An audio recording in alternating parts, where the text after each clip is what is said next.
that discrimination has disappeared. So it's really important we have this. So as part of the LGBTQ plus committee, I'm really hoping that people know that we're here for them, that we're here building a more inclusive Gibraltar, and we're always going to be here. As long as they need us, we will help them. And that is what I hope people take away from this. We're here, we're proud, and we're never going to leave. The way things are going in the world, obviously your social media, Trump's America, those things are trickling through. You'd be surprised how much of it has an effect on emboldening people, even in Gibraltar, to have be expressing antisocial and prejudiced thoughts and feelings that can cause a lot of trauma for people. And I think this lets people who could otherwise be isolated know that you're not on your own and there's still people there to support you. That's why I think it's important.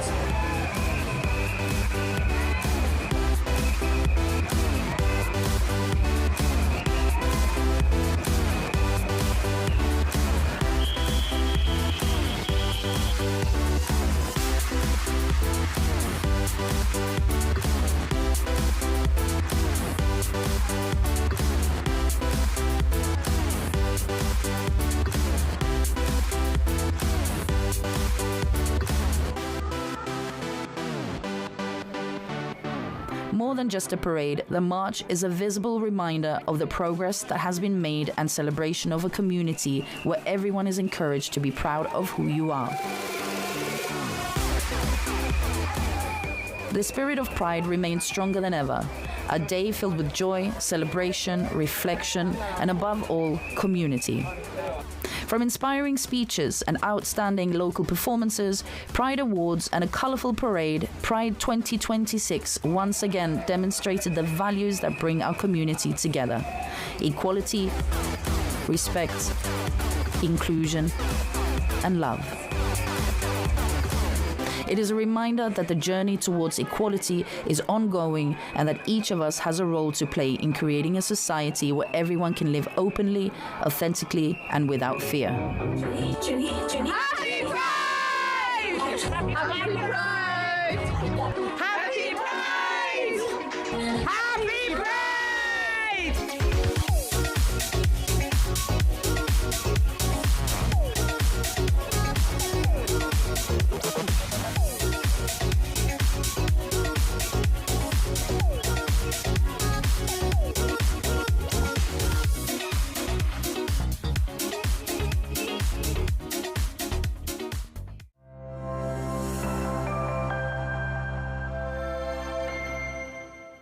Get premium Bosch boilers delivered and installed the same day, even within the hour.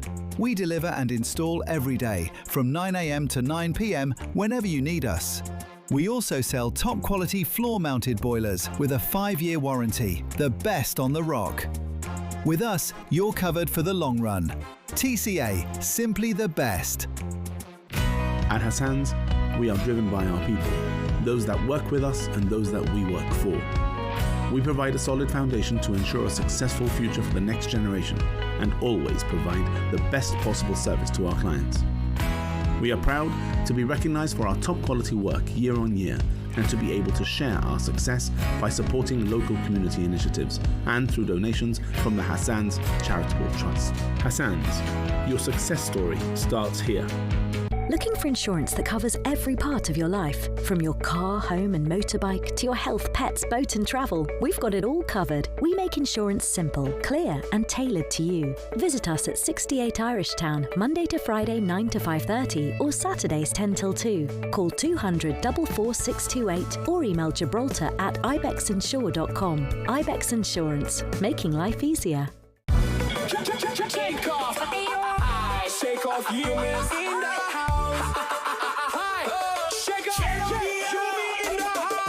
Shake off years of dodgy connectivity. Double your bandwidth, surf with agility. Gibraltar's #1 Wi-Fi sphere.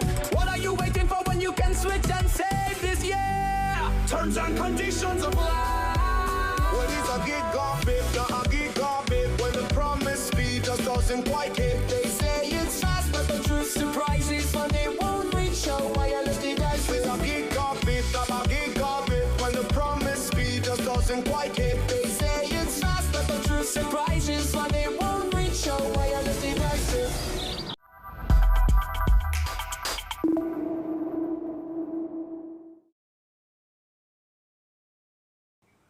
This is GBC News, the headlines. Chamber of Commerce calls on government to compensate businesses for the damages caused as a result of power cuts. Government claims the sediment plume visible off the east side is made up of uncontaminated silt from breakwater construction works. Catalan Bay residents describe it as systematic pollution of the waters, which they believe is damaging the water quality. Tougher bail rules for adults convicted of certain child sex offences proposed by government. And a payroll giving scheme for GBC Open Day allows staff at Entain to donate from their salaries.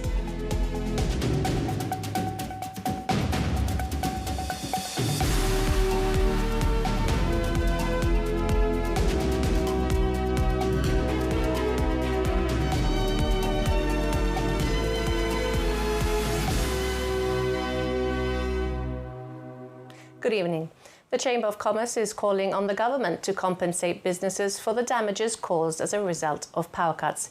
It says companies are fed up, describing the situation as totally unacceptable. The Chamber says if those in charge cannot provide a resilient power supply for the community, they should bring in a team of qualified professionals who can.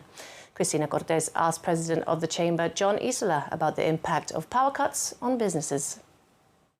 In this day and age, without power, you can't do anything. So if you can imagine a restaurant, for example, cannot tend to its customers, food that's been taken out of freezers to cook may have to be disposed of, shops cannot operate their tills, etc., etc. So just if you think about a total power cut in an economy like Gibraltar, with 30,000 employees for 2 hours, just think how many man hours have been lost, and the cost of those man hours is significant. And then the disruption that it causes, because it's not just the couple of hours or longer in the previous power cut that the power is off. It's then bringing back up systems, because that takes time. But it's also the investor confidence. You know, we're trying to attract businesses to Gibraltar. We're trying to grow our economy. And if we cannot give that confidence of a stable power supply, then that's obviously going to make people think twice. The Chief Minister has said that Gibraltar is an electricity island and that it's important that it remains so for Gibraltar's autonomy, and that therefore there's always an inbuilt risk of power outages when you don't have a wider country to provide power backup. Do you accept this premise? Yes, I do accept that, but I don't think that is a good enough reason for the number of power cuts that have been happening. I'm not an expert, and I'm sure the Chief Minister isn't, and neither are his colleagues in the government.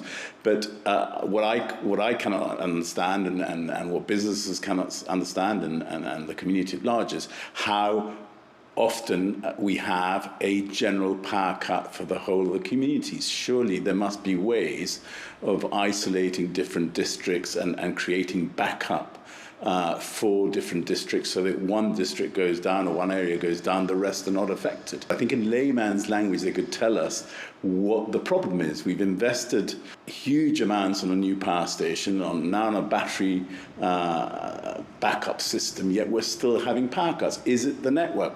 If the network is the problem, has a survey been done of the network? And what does that survey say? And what is the issue and the issues in that network? And what are we planning to do to resolve that over what period of time, so that people, businesses and so on can plan and know what to expect? We just don't know. And frankly, our press release reflects what our members are saying. They're absolutely livid, furious. You know, these are very, very challenging times for business in Gibraltar. You know, we have the effects of the treaty that is going to create headwinds for some sectors, and a lot of change and work is going to have to go into that. And to be coupled with power outages when you least need them, the peak of summer with the World Cup going on and so on and so forth, it's just totally unacceptable. The government has introduced legislation for fines for contractors who damage electrical infrastructure. However, this isn't always the case. As we saw the other day, it could be an earth fault or an interruption to the gas supply. So what are you calling for in addition to what's already there? You've said the government should provide compensation. Well, I think given the number of power cuts we're having and the losses that are being created, the damage that's being created to the economy, I think businesses should receive recompense in some way, and otherwise, what pressure is there on those in charge to make sure that these things don't happen? It's there's never the same reason for the power cut. So surely there must be now a way of identifying what might be the cause in the future for future power cuts, and let's try and be one step ahead of that. The government has said the sediment plume visible off the east side is made up of uncontaminated silt from breakwater construction works and does not pose a risk to bathers. In response to GBC questions, it says the plume is caused by material deposited to construct the breakwater, describing it as silt, which it says is not contaminated. It says there is no contamination with bacteria and that the water is safe for bathing. The government told GBC bathing waters are routinely tested every fortnight and that this was recently increased to weekly following reports of sewage issues in La Linea. The government says all recent results have been clear and are published on the Environmental Agency website. On why the sediment is not fully contained, the government says contractors are required to use silt curtains to control the spread of sediment. If these are damaged, the Department of the Environment requires work to stop until repairs are carried out. The government says the Environment Department remains in constant contact with the contractors and has, on several occasions, instructed work to stop when it was not satisfied or when sea conditions required it. It notes the works are being carried out by a private developer. Meanwhile, the Environmental Safety Group is urging residents to continue reporting noise, sediment and marine concerns linked to the East Side Reclamation Project. The group says public feedback is vital and welcomes enforcement action and ongoing environmental monitoring.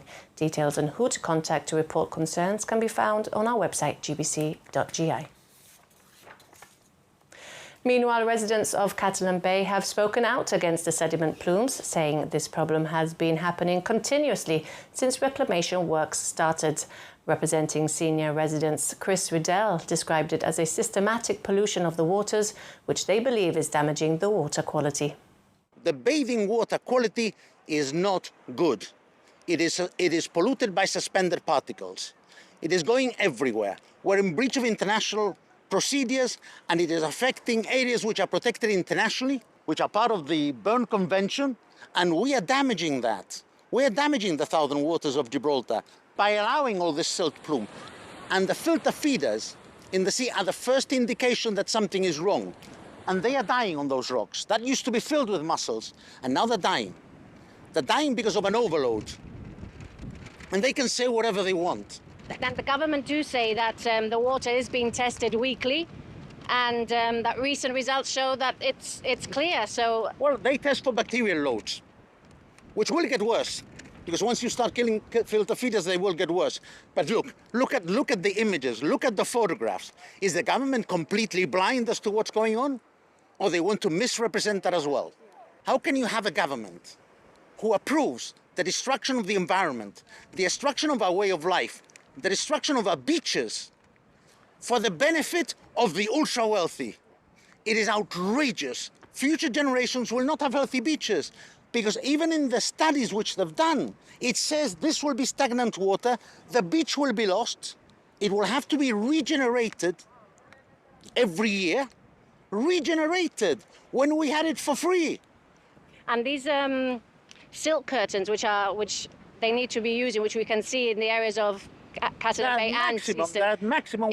Are you suggesting they're not the appropriate ones? Of course not. They're not protecting anything. I can show you images where the silt is just flowing through them.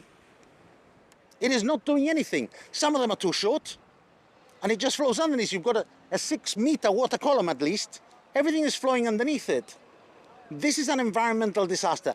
Everything is going also to protected areas. We are damaging by suspended particles protected areas. It's also having transboundary effects, which is going to have a comeback. But not only a comeback because of transboundary effects, is because if we destroy shellfish and filter feeders in the area, it reduces the water quality of the future. And we are participants in dumping and destroying marine life. The beaches are only going to get worse. We predicted this. Just like we said the piers, just like we said the shellfish. We predicted this, and the government does not act. In other news, the government is proposing tougher bail rules for adults convicted of certain child sex offences. Under amendments to the Prison Amendment Bill, convicted offenders awaiting sentence would only be granted bail in limited circumstances. The amendment would apply to any sentences imposed after the law comes into force. The Minister for Justice, Nigel Feetham, has proposed amendments to legislation aimed at tightening the law around bail after conviction in certain child sex offence cases. In cases in which an adult has been convicted of specified offences and their sentencing is adjourned, bail would only be allowed if the court is satisfied there's no real prospect of a custodial sentence or if exceptional circumstances justify release. The burden would fall on the convicted individual to prove this. The government says routine personal or financial considerations, including arranging affairs, would not qualify as exceptional circumstances. If bail were to be granted in these situations, the court would have to give clear and reasoned decisions in open court. The Minister for Justice has said the intention is to bring the bill before Parliament ahead of the summer recess. Digital asset platform Bullish has received approval from the Gibraltar Financial Services Commission to expand its businesses by offering tokenized securities. Bullish CEO Tom Farley said no major exchange currently offers tokenized securities at scale. Speaking at a digital assets event on the Sunborn, he told Katie Docker the company could have launched the service anywhere, but chose Gibraltar because of its innovative yet well-regulated framework. He added that Gibraltar's standing in the international financial sector has grown since it was removed from the FATF grey list. Bullish was listed on the New York Stock Exchange last year. For many years, digital assets was about retail trading.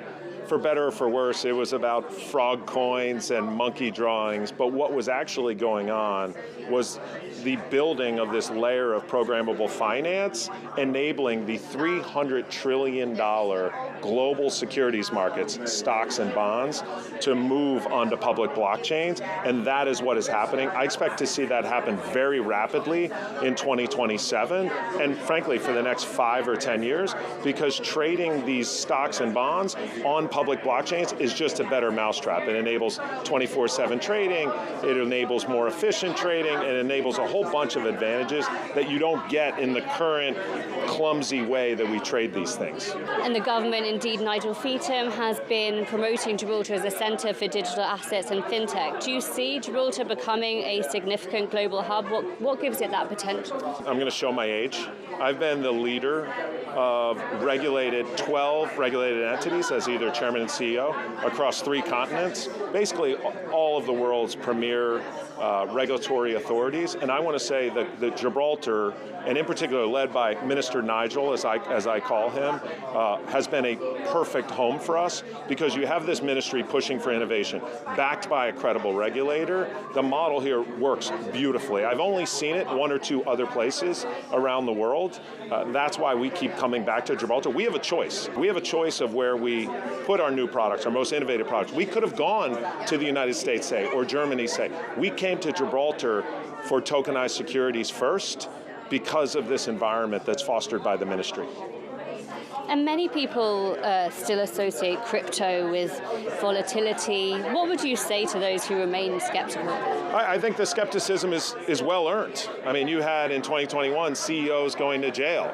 You had this attention on these frog coins and on these monkey drawings. But what people missed was in the Bitcoins of the world, or Ethereum or Solana, you had the building of this layer of programmable finance, real adult compliant services that now are going to enable massive markets to move on chain. That's what's exciting for me. You're watching GBC News. Coming up, Entain introduces a payroll giving scheme for the GBC Open Day with staff donations eligible for gift aid. And have you won El Gordo Gordo? We'll be back in a few minutes.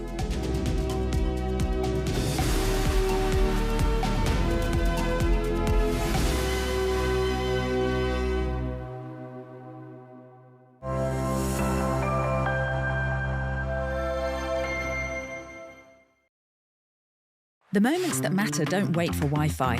From sharing big news instantly to streaming your favourite shows on the go, your connection should always be there.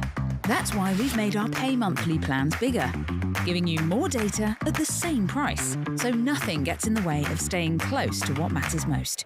Visit jibtele.com or call 200 52200 to sign up. The start of something beautiful. One wall, one unforgettable experience. Make your event bloom. There's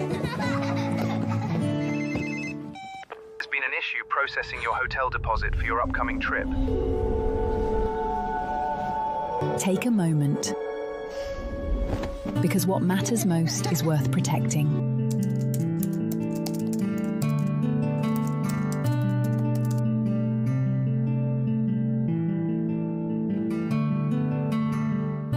Welcome to SEPSA Gibraltar, your one-stop station for every journey. Refuel fast, recharge your EV, and drive cleaner with our AdBlue service. Step inside Carrefour Express for fresh food, drinks, and daily essentials. From road trips to quick stops, we've got everything you need, all in one place. SEPSA Gibraltar, powering your drive every day. Providing the friendliest service in Gibraltar for over 25 years. Music Corner, your home for Apple products and tech. If you're looking for the perfect spot to enjoy breakfast, lunch or dinner, make your way to Bianca's Bar and Restaurant down at Marina Bay, where we've been serving great food since 1979. Our tempting menu and daily specials are available for dining in or takeaway. Relax and watch the world go by at Bianca's Marina Bay, the happiest place out of town. Your go-to for healthy living in Gibraltar.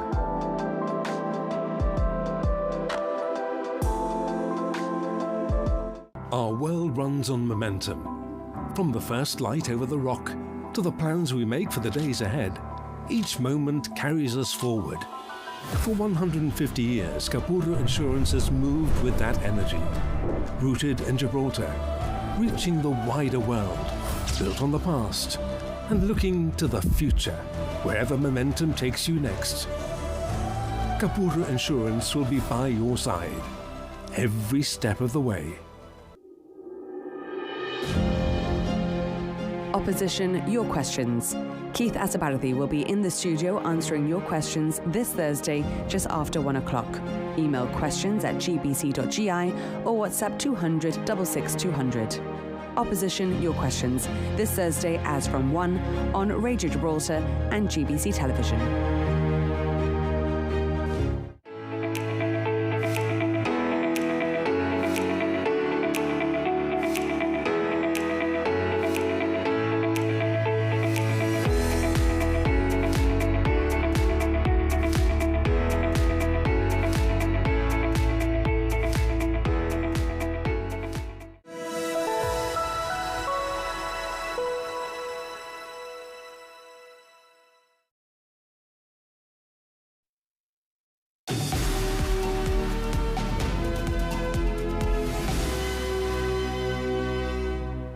Welcome back.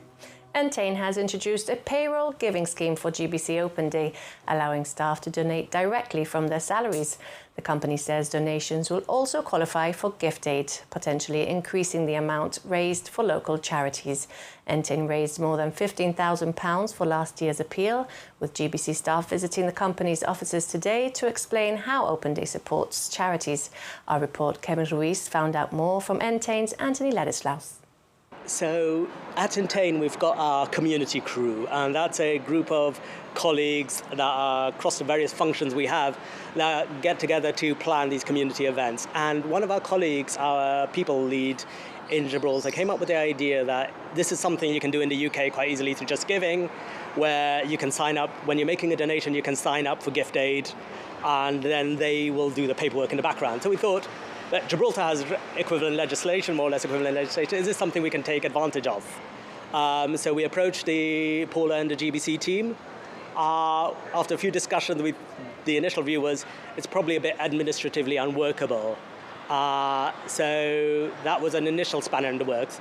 But with the help of Minister Feetham and John Lester at the tax office, we had conversations as to how we can make this practical and a viable option for Entain and other businesses in Gibraltar that might look to support the Open Day in a similar fashion.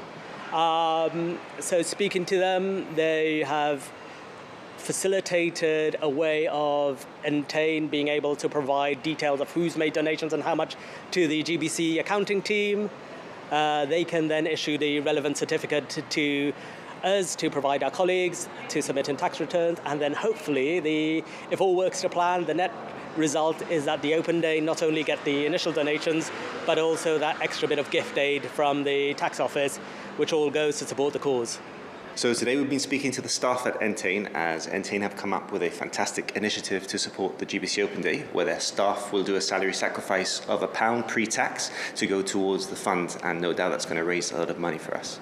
And we thought it was very important to people to actually learn about where the money goes and what we actually do throughout the year in Gibraltar to raise money for the GBC Open Day. There were actually a few locals sat in the crowd, which I thought was quite cool to come and learn about something that's been going on, particularly my whole life. But yeah, I guess some people come in to work in Gibraltar and then they leave, so they might not be very sure of what the amazing GBC Open Day is and where all the money goes. And I think it was important to show them all the clips sort of side by side, the fundraisers, where the money goes, etc., because people might not watch the full thing, especially when you've got busy jobs or whatever.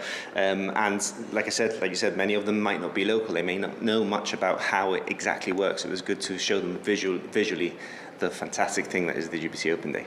And we hope that maybe this also encourages some other companies to come up with similar schemes, because every penny counts and it all goes to an amazing cause, which is, raising money for local charities. St Joseph's Lower School is welcoming a new leadership team. Genevieve Vinette is the school's new head teacher. She comes from St Paul's, where she has been deputy head and brings over 20 years teaching experience. Her deputy will be Julia Steich. Former St Mary's head of science, she has been in the profession for almost 15 years. They told Katie Docker their first priority is getting to know the staff and the pupils. I've already been lucky to do 5 sports days up here in St Joseph's, so I've been able to introduce myself to the parents, which I think is really important. And the kids are already been really, really warm and giving us hugs, and the staff have been amazing. There's a beautiful team up here, and we can't wait to see what happens next.